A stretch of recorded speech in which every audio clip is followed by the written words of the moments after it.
On this episode of our Kings related podcast, I preview this upcoming offseason for the Sacramento Kings, in which I am calling the summer of change because the changes are coming in Sacramento, and that starts tonight as the NBA draft lottery kicks off, which the Kings only have a 3.8% chance of jumping into the top four. The odds are, quite frankly, not on our favor.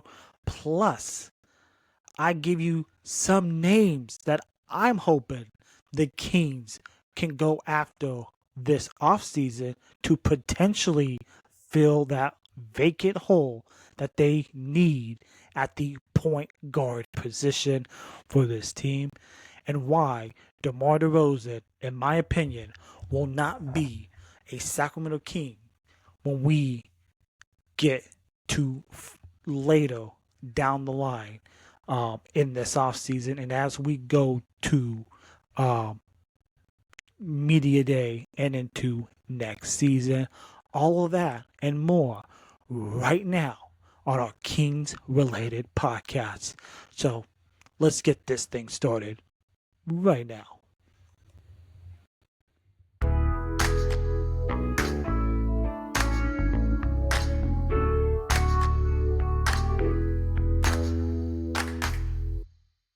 Welcome back to another episode of our Kings related podcast, wherever you may be.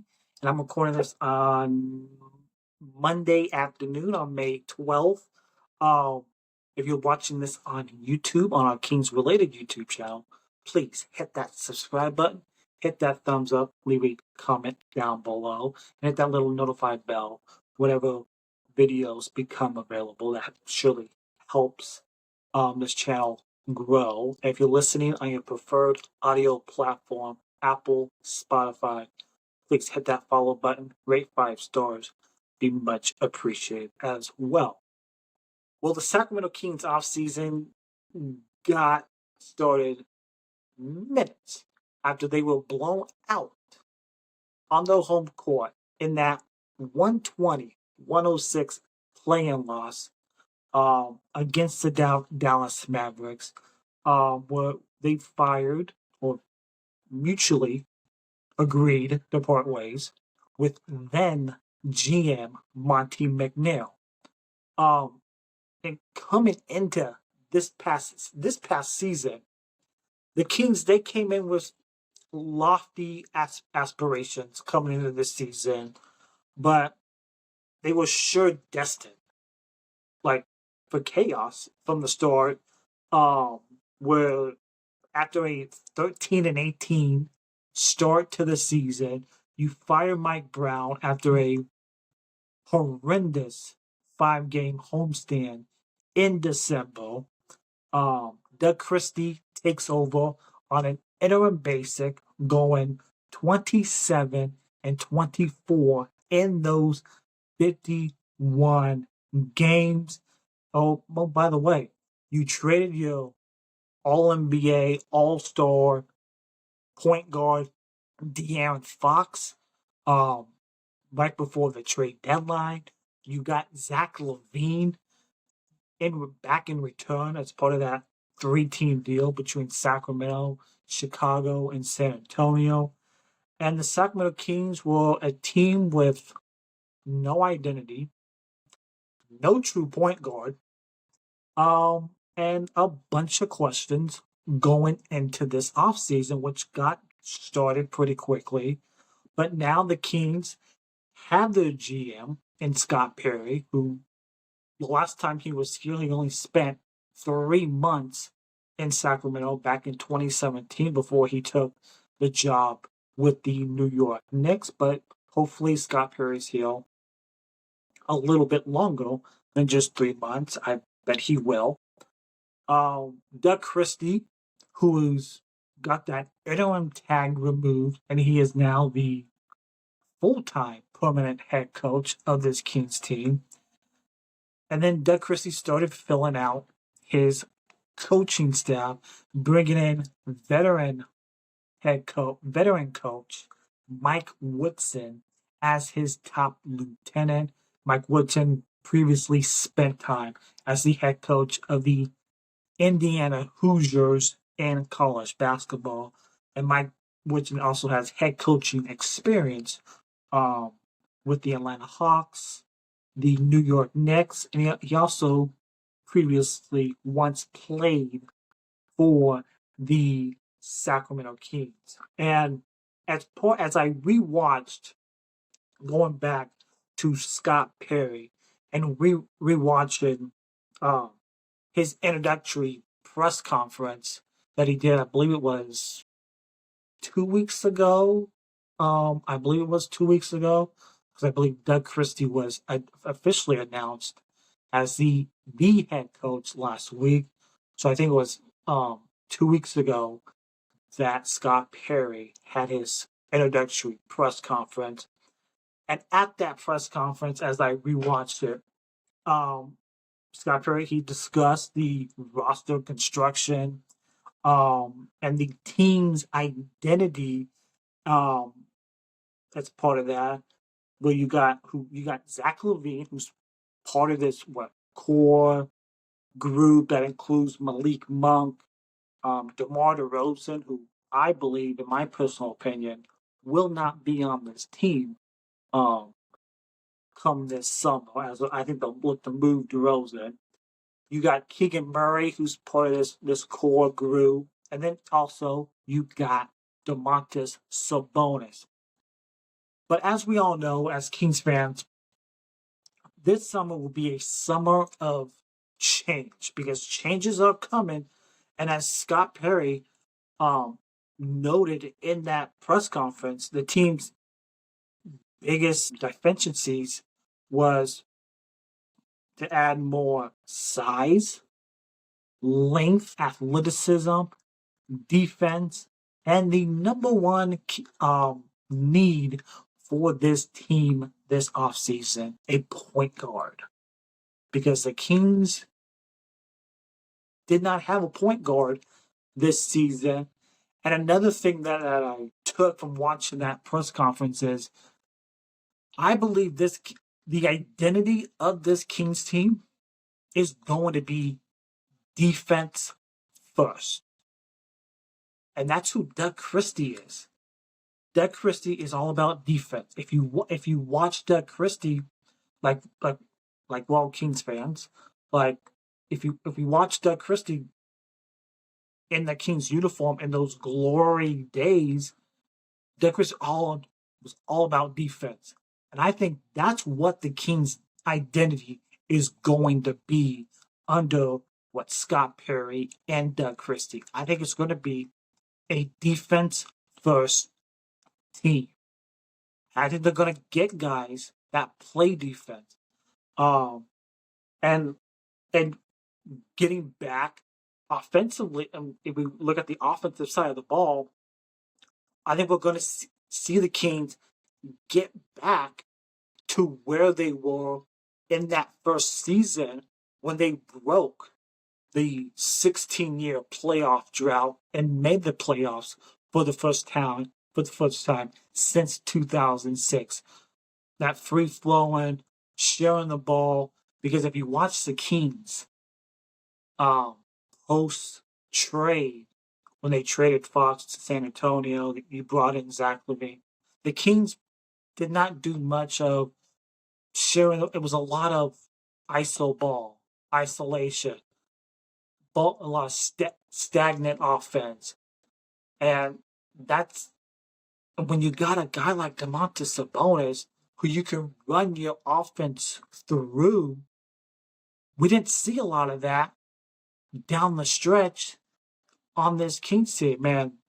I believe, in my humble opinion, I think you're going to see the Kings get back to that free flowing ball movement, player movement, offensively, but also getting down defensively, because the Kings have never been at the top of the league of the NBA in defense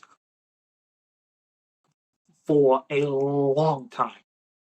Even though they improved slightly offensively under Doug Christie, the Kings post Mike Brown firing was still at the bottom of the league in defense. So that's one of the things that Scott Perry said in his press conference that he's looking to address. And I think what the Kings' identity will be going forward is a defense first team. So I'm all about that because this team and and if you watch the Kings this season, giving up threes, the inability of guarding um guys beyond the 3 point that 3 point defense, just letting guys shoot three after three, like not acceptable in today's modern NBA. Just letting guys shoot free will from beyond the 3 point line. But a lot of things to like if you watch Scott Perry a couple weeks ago in his introductory press conference, and then last week with Doug Christie officially being named the permanent head coach of this Kings team.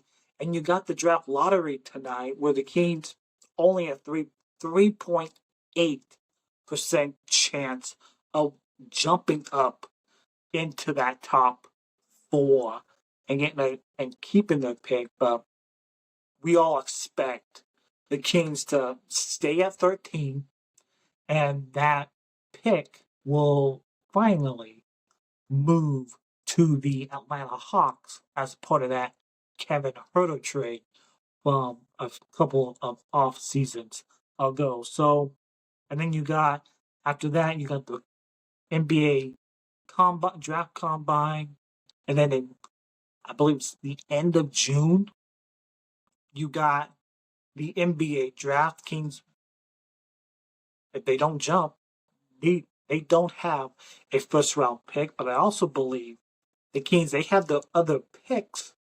available where they can use those picks, I believe, in trades where they can improve this team.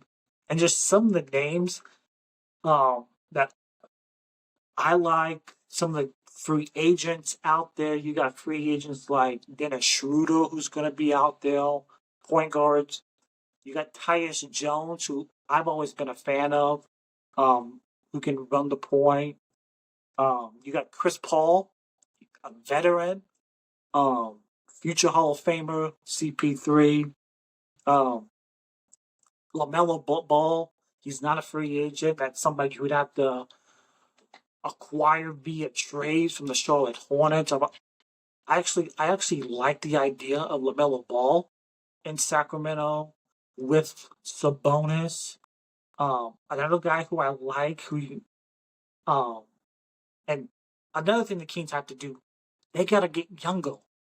With the when they signed DeMar DeRozan, and then you had Zach LaVine, they became an old team. So the Kings, they gotta get back to being young. And another player who I like, who I think they should look at via trade is Jonathan Kuminga from Golden State. He's getting playing time now in this series for Golden State against Minnesota, but in that Houston series, why weren't you playing Kuminga in that Houston series? You won the series, but you could have he could have helped out in that series against the Rockets. John Morant. Um, what's the future with John Morant in Memphis? I think he would be a nice trade possibility with for the Kings if Memphis looks to move on from the John Morant era. But just some of the players that that could be out there via either free agency or trade possibilities. But I really like. I've always been a fan of Tyus Jones who can run the point guard. He was the starting point guard early in the season for the Phoenix Suns this past season, and then he was coming off the bench in that whole mess there in the Valley of the Sun with the Suns. So it should be interesting to see where Tyus Jones goes. I've always been a fan of Tyus Jones and the way he plays. But the Sacramento Kings offseason is here. It's been here since minutes after they lost that play-in game against Dallas. No first round pick. I do not expect the Kings to get lucky tonight in the lottery and move up into that top four. But if they do move back to 14th, I think that's worse for the Atlanta Hawks because I believe their pick then goes to San Antonio as part of that DeJounte Murray trade that they made a few years ago. So that could be worse if the Kings move back to 14th and San Antonio actually gets Atlanta's pick. So, and the thing about the Spurs is they got 2 lottery picks in this coming up in the lottery. And can you imagine if San Antonio wins the lottery, you get Cooper Flag, you get Wemby, and you get Fox? You talk about luck. San Antonio's got luck on their side. But the 3 teams with the best odds to win the lottery, 14%, you got the Utah Jazz, you got Washington, you got the Charlotte Hornets. As a Kings fan, I do not want Cooper Flag in the West. Take him east to an Eastern Conference team. Take him to Washington, Toronto, Charlotte, Philadelphia, one of those teams. Take them east. We don't need no more big stories here in the Western Conference to make things even worse. For the Sacramento Kings to potentially be a playoff team next season, but there's going to be a ton of questions for Scott Perry. Another thing for Scott Perry done is he's hired a assistant GM and former Chicago Bulls player and agent. I believe it was his podcast partner, BJ Armstrong, who is now the assistant GM of the Sacramento Kings. So he's also a former agent. So those connections with all those other agents out there to get workouts here to come to Sacramento. So tons of questions to try to improve this team for the 2025-26 season. And it's going to be tough for the Kings to improve. You just look at these other teams, like San Antonio should be better.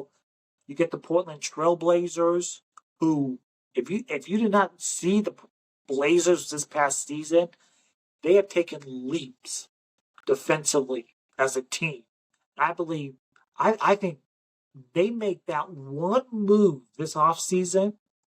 I believe Portland could be a playoff team next season if they make that one move to really get them over the hump into the playoffs. Chauncey Billups has done a phenomenal job with that Portland team. I think if they make that one move, they could really be a playoff team next season. New Orleans, that's a team in flux, in my opinion. You got the whole Zion Williamson.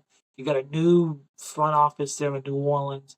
In my opinion, I think New Orleans and Zion, they need to go their separate ways. Both sides need a clean slate. You got DeJounte Murray coming off an injury. You got CJ McCollum. You got some nice pieces. They got a player on New Orleans who I would really love the Sacramento Kings to maybe go get. Herb Jones. He brings the length. He brings the athleticism that Scott Perry has talked about in his press conference. And he would help on the defensive side of the ball. He's also not that bad of an offensive player. I think he could really help the Kings if they could go get Herb Jones from New Orleans. We don't know what the Pelicans are going to do. I think their team is flex. Then you got Utah. If Utah wins the lottery, I think that rebuild is over in Utah. And you add Cooper Flag to Utah with like um, Walker Kessler, marketing, um, and that group that they kind of assembled there in Salt Lake, that team could be on the rise here in the Western Conference. The West is not getting any easier. It is getting harder year by year, season by season. So the Kings, if you're gonna want to make the playoffs, you gotta improve this team. You gotta improve it quickly because teams are only going to get better in this Western Conference. So we'll be back for another episode of our Kings related podcast. And the off season's here, folks. And if you're watching this on a Kings related YouTube channel, please hit that subscribe button, hit that thumbs up, leave a comment down below. That'd be much appreciated. Hit that notified bell. If you're listening on your preferred audio platform, Apple, Spotify, please hit that follow button, rate 5 stars, and leave a review. That will also be much appreciated. And we'll catch you on the next episode of our Kings related podcast. And that next episode will be a Keegan Murray exclusive episode where I will dish out my season grade for Keegan Murray for this past season. So you don't want to miss that for our next episode.